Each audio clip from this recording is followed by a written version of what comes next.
दुनिया तक पर टॉप 5 में देखिए। प्रधानमंत्री नरेंद्र मोदी ने संयुक्त राष्ट्र संघ की जनरल असेंबली को संबोधित किया। संयुक्त राष्ट्र महासभा वर्चुअल तरीके से आयोजित की गई। पीएम मोदी ने संयुक्त राष्ट्र महासभा के 75वें सत्र की आम सभा को संबोधित किया।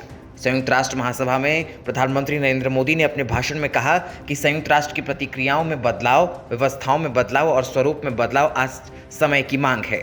उन्होंने कहा कि आज पूरे विश्व समुदाय के सामने एक बहुत बड़ा सवाल है कि जिस संस्था का गठन तब की परिस्थितियों में हुआ था, उसका स्वरूप क्या आज भी प्रासंगिक है।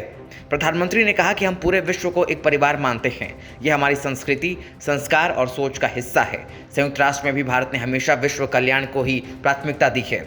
भारत जब किसी से दोस्ती का हाथ बढ़ाता है तो वो किसी तीसरे देश के खिलाफ नहीं होता। इसके साथ ही उन्होंने कहा कि भारत की वैक्सीन प्रोडक्शन और वैक्सीन डिलीवरी की क्षमता पूरी मानवता को इस संकट से बाहर निकालने के लिए काम आएगी। श्रीलंका के प्रधानमंत्री महिंदा राजपक्षे और प्रधानमंत्री नरेंद्र मोदी के बीच वर्चुअल द्विपक्षीय शिखर वार्ता हुई। इस दौरान पीएम मोदी ने कहा, मैं आपको पीएम पद ग्रहण करने के लिए बधाई देता हूं। भारत श्रीलंका का बहुमुखी संबंध हजारों साल पुराना है। मेरी सरकार की नेबरहुड फर्स्ट नीति के तहत श्रीलंका से संबंधों को हम विशेष और उच्च प्राथमिकता देते हैं।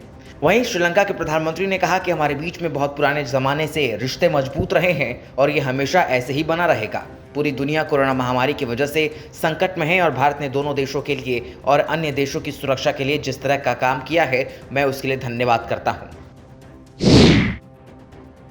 अमेरिका के राष्ट्रपति डोनाल्ड ट्रंप ने एक रैली के दौरान कहा कि अमेरिकियों को नवंबर में होने वाले राष्ट्रपति चुनाव के विजेता के बारे में महीनों तक पता नहीं चल सकता है, क्योंकि मेल इन बैलेट और पोस्टल वोटिंग की वजह से पोस्ट ऑफिसों और लोकल इलेक्शन बॉडी पर दबाव बढ़ जाएगा और इसके चलते सही नतीजे जानने में लंबा वक्त लग सकता है।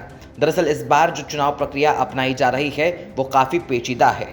जानकार बताते हैं कि मेल बैलेट को काउंट करने के लिए काफ़ी समय चाहिए। इसके साथ ही ट्रंप ने कहा कि वो जल्दी से पता लगाना पसंद करेंगे कि वो जीत गए या हार गए, बजाय इसके कि वो मेल बैलेट के नतीजों के आने का इंतजार करें।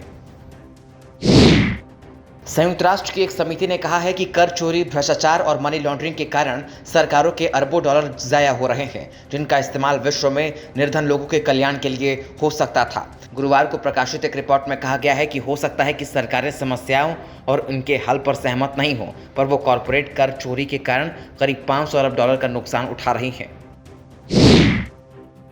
दुनिया भर में कोरोना से संक्रमितों का आंकड़ा 3 करोड़ 30 लाख से ज़्यादा हो गया है। ठीक होने वाले मरीजों की संख्या 2 करोड़ 44 लाख 5 हज़ार से ज़्यादा हो चुकी है।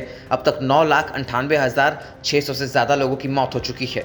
वहीं ब्रिटेन में कोरोना वायरस का संक्रमण फैलने से रोकने के उद्देश्य से लगाई गई पाबंदियों के विरोध में शनिवार को हजारों लोग हम राजी नहीं रैली में शामिल होने के लिए एकजुट हुए। अमेरिका के राष्ट्रपति डोनाल्ड ट्रंप ने दोबारा सत्ता में आने की स्थिति में चीन पर देश की निर्भरता को हमेशा के लिए समाप्त करने का संकल्प लिया और कहा कि वो चीन से कोरोना वायरस संक्रमण फैलने की बात को कभी नहीं भूलेंगे।